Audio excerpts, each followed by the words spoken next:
Hello Dragons, and welcome to this instructional video for Lesson 2 Part 3, Choosing Candidates. The main idea behind this civics lesson is the major functions of political parties are to nominate candidates and to write their platforms. With that in mind, by the end of watching this video, you will be able to explain the process of nominating a candidate and describe how political parties choose presidential candidates. Now that the outcomes for this lesson have been shared with you, let's get started.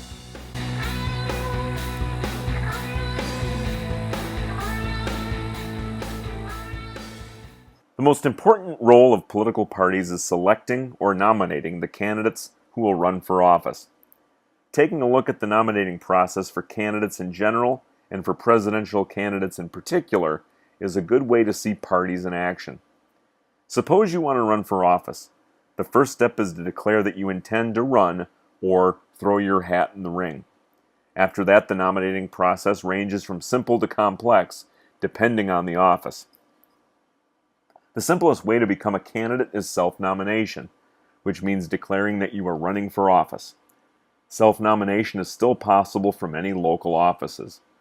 A self-nominee usually pays a small fee called a filing fee, as do other declared candidates.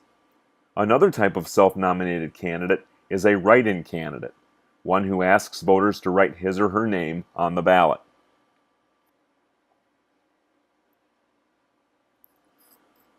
For some offices, a candidate may need to file a nominating petition. A number of voters must sign the petition saying that they support the nomination. Then the candidate pays a filing fee and begins the campaign.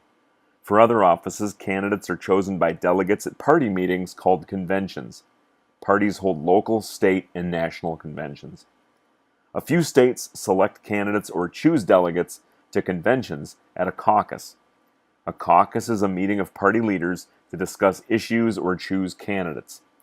In earlier days, caucuses put great power in the hands of a few party leaders because the meetings were closed to ordinary members.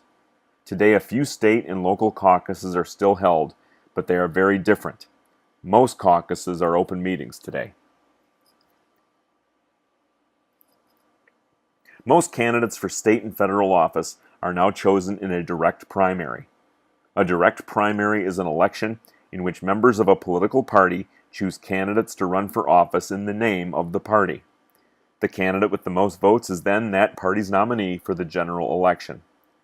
Most states use one of two kinds of direct primary, closed or open. A closed primary is a primary in which a voter must be registered as a party member and may only vote in that party's primary. Only Democrats may vote in the Democratic primary to choose Democratic candidates, and the same is true for Republicans.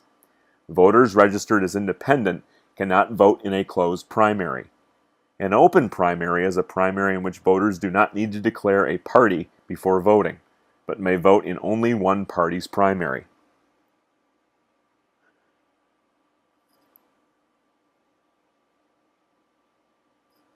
The primaries that receive the most attention take place once every 4 years to select the party's candidates for president. Who runs for president? Anyone over 35 years old and born in the United States may run for president.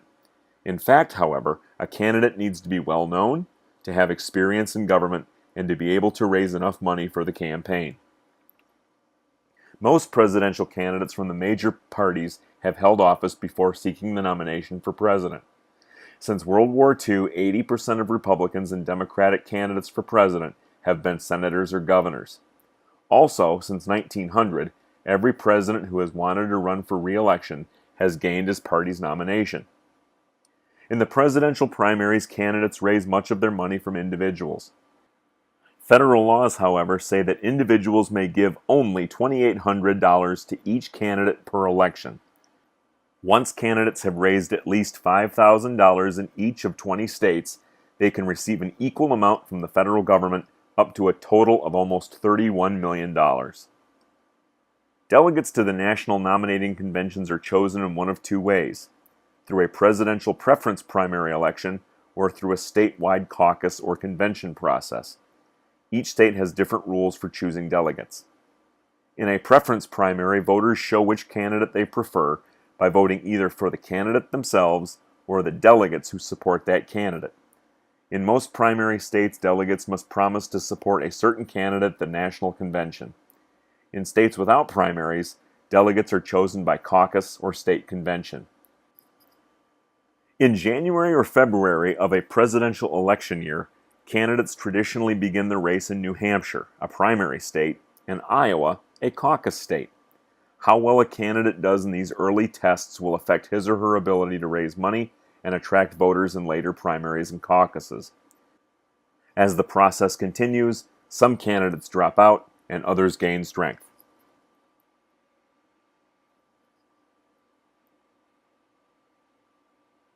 In a presidential election year, the parties hold their national conventions.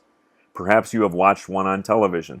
You have seen a large hall filled with people waving signs and banners and wearing campaign hats and buttons. Bands play, flags wave, and thousands of balloons fill the air. The delegates debate and discuss the candidates, listen to speeches, vote on the nominations, and hammer out the party platform. At conventions in the early 1900s, several votes had to be taken before the delegates could decide a presidential nominee. Today, because of the primaries, almost all delegates are pledged to a candidate before the convention begins. Usually only one vote is needed to choose the candidate. Once the candidate for president has been chosen, the delegates most often approve that candidate's choice for vice president. Another task of the National Convention is to approve the party platform. A committee writes the platform with advice from party leaders, including the candidates. Each plank is carefully worded to appeal to the widest possible audience. The delegates debate and finally approve a platform. The convention winds up with the acceptance speeches from the presidential and vice presidential candidates. These speeches are meant to bring the party together after months of primaries and 4 grueling days of discussions and often disagreements. The next step to gaining office will be the election campaign leading up to the presidential election in November.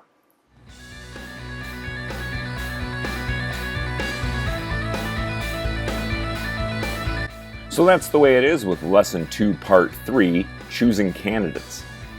At this point, you should know that there are several methods by which candidates can be nominated for office. Presidential candidates compete for delegates to the party's national convention to be selected as that party's nominee, and national conventions develop the party's platform and reflect a unity in the party after hard-fought primaries. Don't forget to subscribe to my channel to have the entire catalog of civics videos available at your fingertips. Click the subscribe button and then click the follow bell to receive notifications as to when the channel is updated. Thanks for watching, and I'll catch you in class, Dragons.